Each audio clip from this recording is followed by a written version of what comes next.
বুঝছস? এখন ঘটনা হইতাছে কি, দিন দিন চাঁদাবাজির সংখ্যা বাড়তাছে। বুঝছস?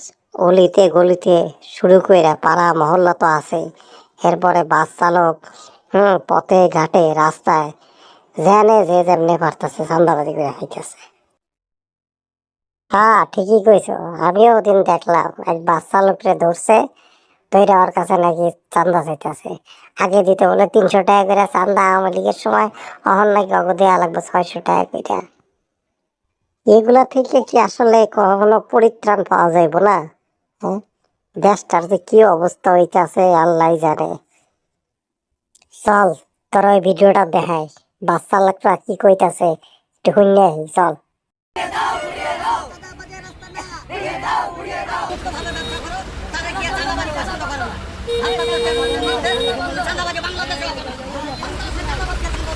আমাদের এখান থেকে 600 টাকা চাঁদা নেওয়া হয় প্রতিদিন। আগে 300 টাকা ছিল আমলিকের আমলে। ওই সময় মানে এটা খরচের জন্য নেওয়া হইতো, বলতো যে আমাদের তো একটা খরচ আছে।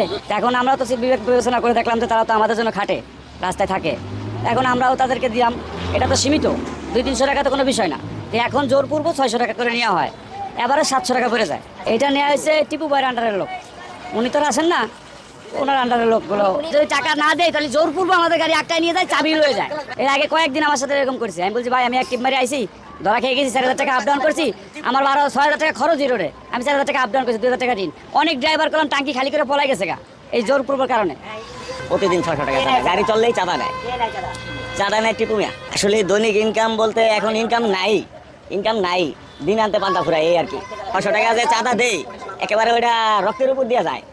আর ওই টাকাটা মনে করেন যে দিতাছি, তারপরে আমাদের পুলিশের মামলা করতেছে, হয়রানি করতেছে, প্রতি জায়গায় জায়গায় আটকাইতেছে। তো আসলে আমরা ওইসব কথা বলতে পারি না, যেহেতু আমরা শ্রমিক কখনোই কারো উপরে বড় কথা বলতে পারে না, বা ওরকম ভাবে কিছু বলতে পারে না, কারণ আমরা শ্রমিক, খাই এই পর্যন্ত আমরা।